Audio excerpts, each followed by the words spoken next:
Excited Utterance, the Evidence and Proof Podcast, Episode number 6, Mark Spottswood, Unraveling the Conjunction Paradox.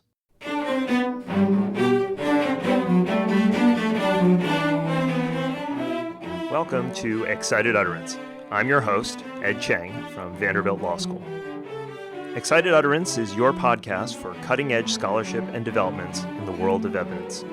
Our goal is to bring a virtual workshop to you every week throughout the academic year. This week, our guest is Mark Spottswood.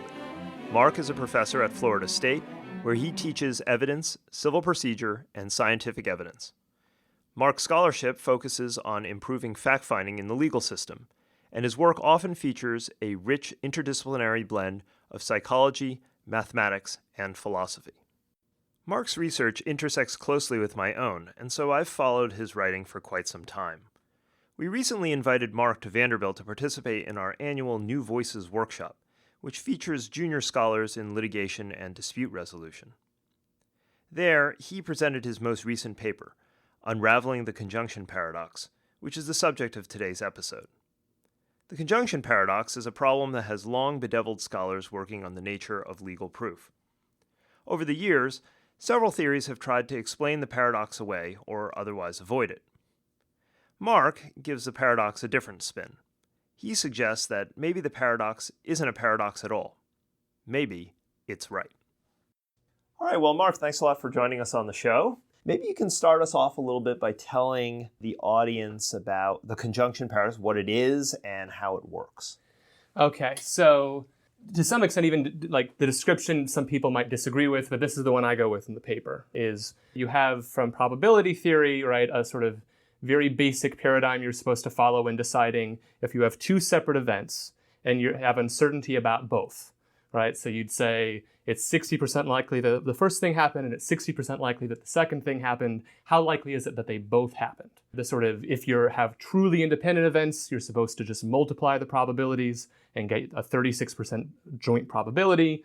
It can be more complicated than that. You can have dependence, you can have anti-dependence, it can range around. But the conjunction paradox is usually used to say the law is ignoring all of these difficulties and instead saying that whenever you have multiple elements of a claim, what the fact finder is entitled to do is either they're directly told to do it or they're just not told not to do it, depending on the court and the jury instructions, is go through all the elements. So long as each one is more than 50% likely in a civil case, you can find liability.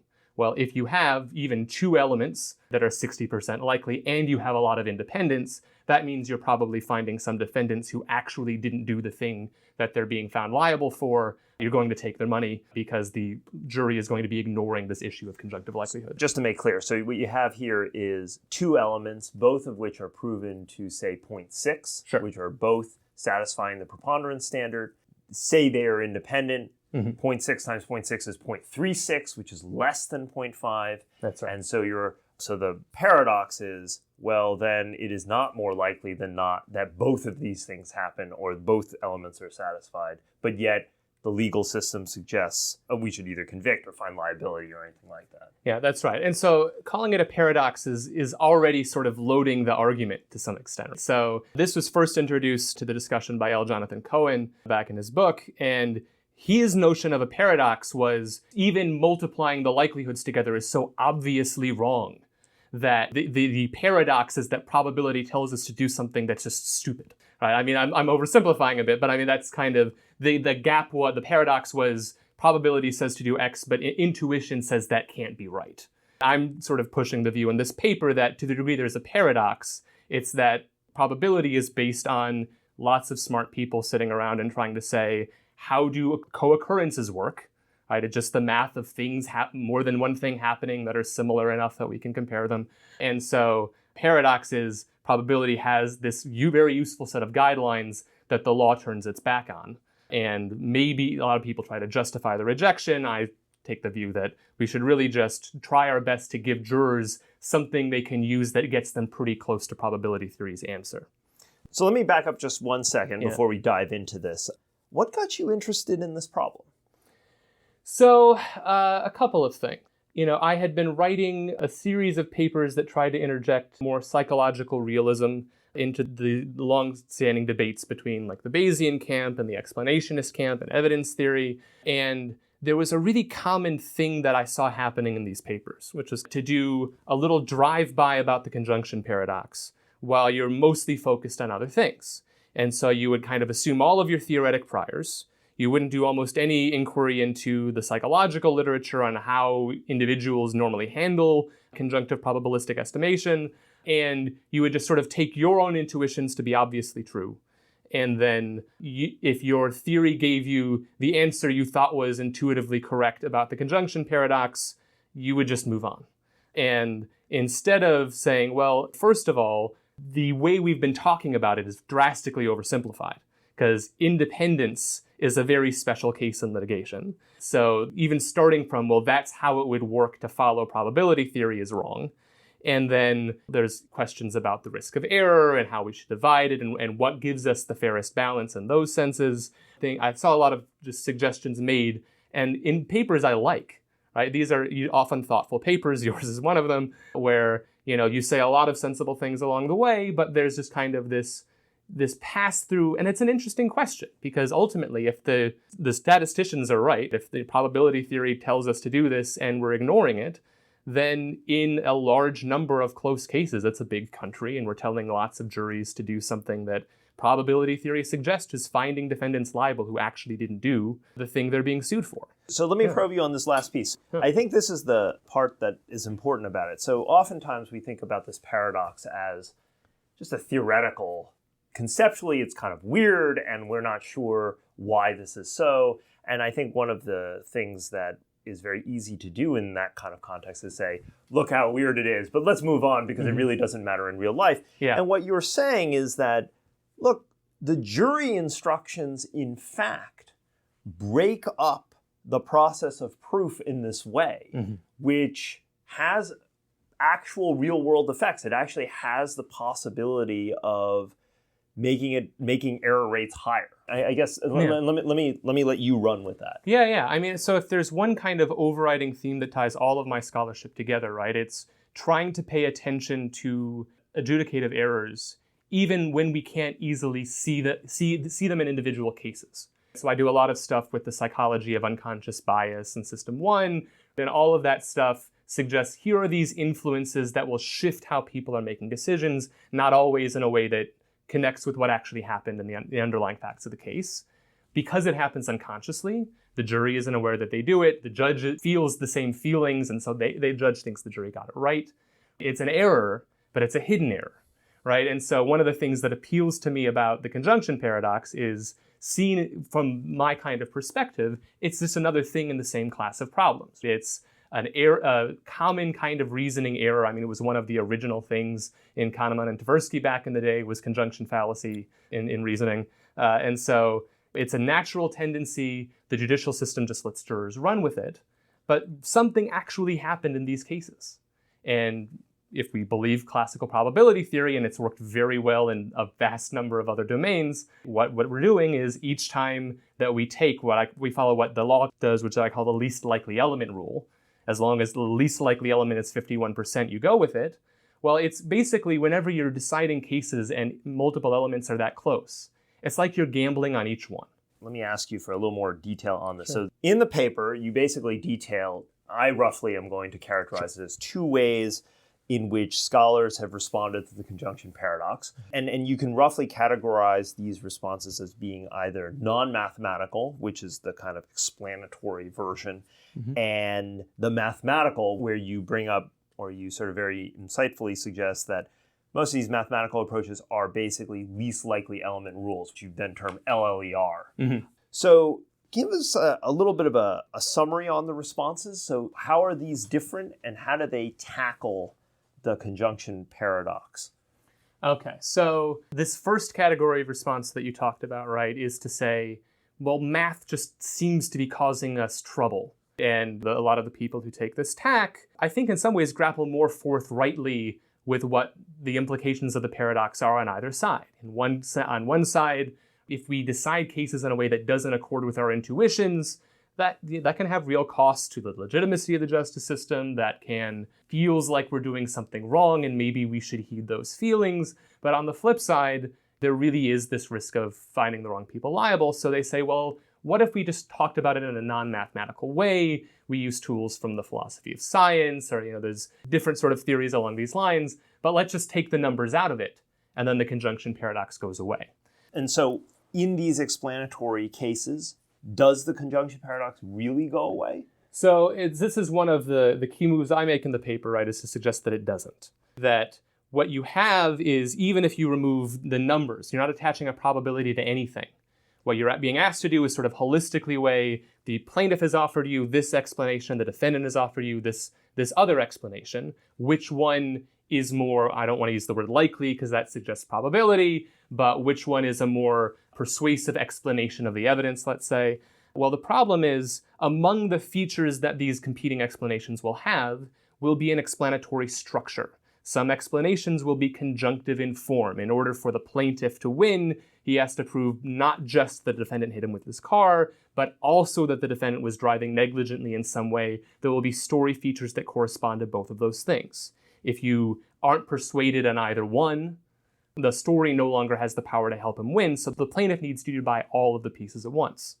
Defendants can offer disjunctive explanations. They can say, well, look, I was driving in a reliable way, but moreover, I crashed in that intersection, but someone else actually hit you, the other driver hit you with a car. Let's imagine it's like a bystander pedestrian who gets hit. There can legitimately be questions about both elements. You can disbelieve the defendant on one, or you can disbelieve the defendant on the other, but so long as they're right one of those two times, they should win. And so the philosophical question, these are normally based on sort of philosophy of science sort of underpinnings, is, well, what impact does it have to make an explanation conjunctive? And when you walk through the sort of different criterion you're supposed to use in scoring the power of explanations, a lot of them converge in sometimes counterintuitive ways on conjunction is generally something that makes an explanation a little bit more precarious. Whereas the simpler an explanation is, the fewer pieces it has. If it's less conjunctive, that can be a strength. We often call that Occam's razor. If you make an explanation disjunctive, well, it's like getting to throw an extra, more darts at the board in order to hit the bullseye.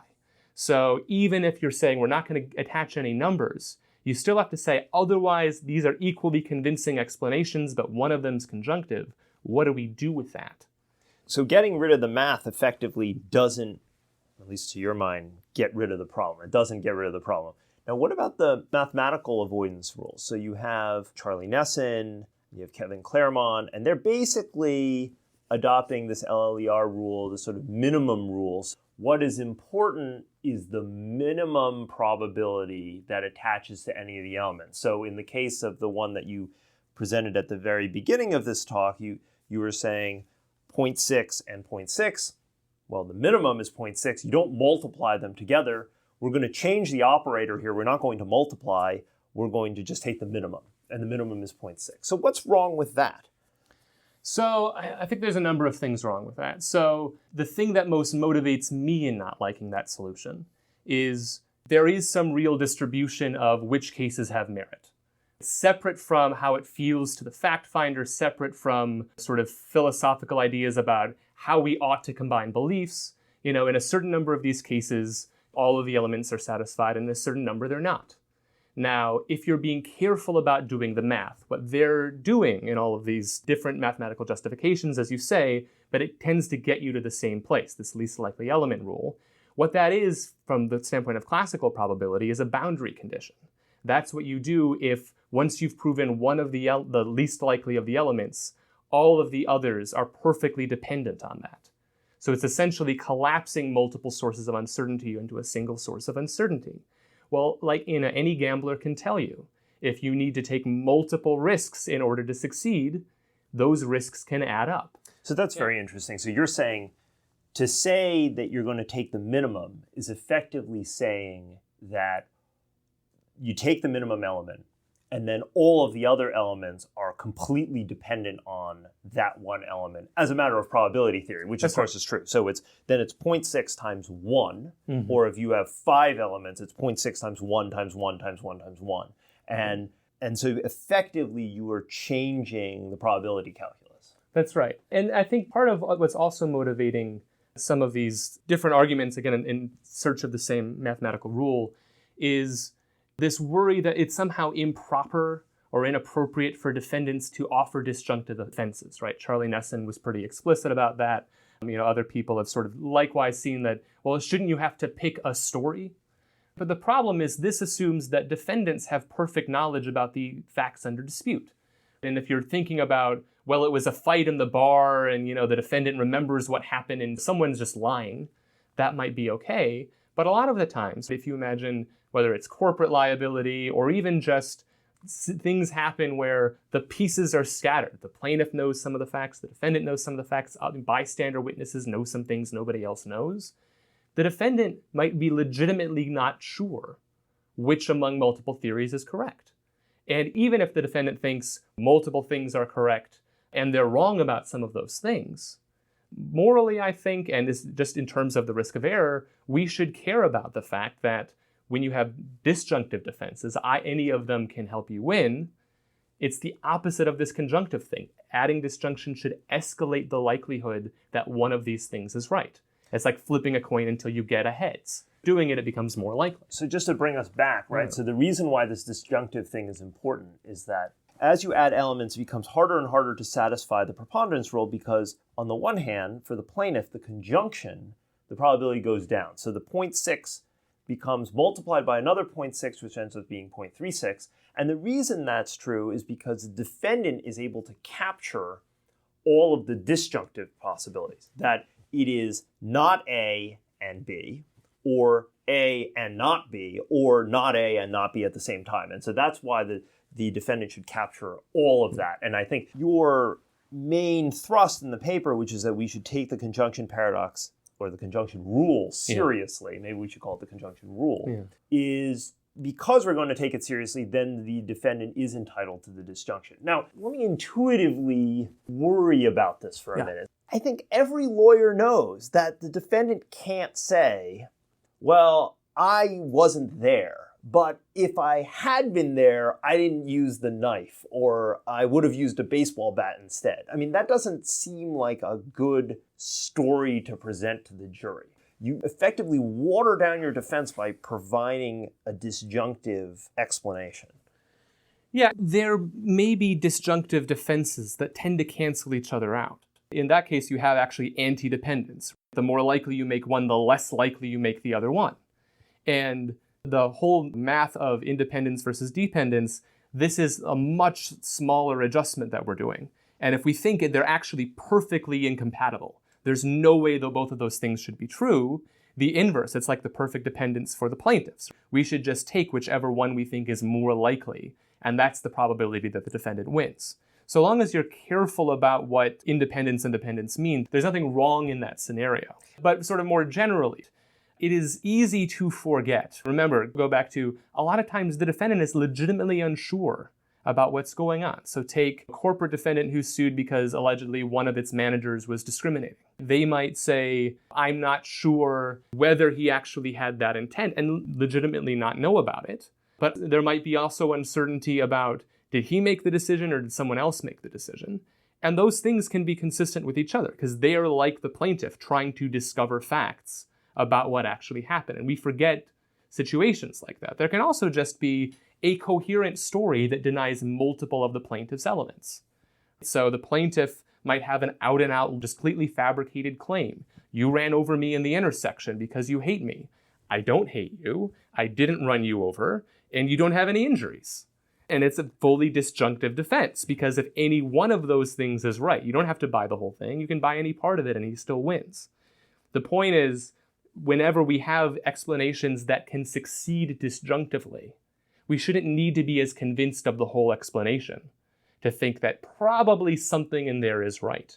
So that's very interesting, right? So you said that if you have mutually exclusive or ones that are contradictory, you effectively cancel each other out. And in fact, I guess the thought that occurred to me was not only do you possibly cancel each other out, but now you create credibility problems with the jury. And so there's some kind of overarching thing that comes in and makes that a really bad defense theory for a trial or what have you.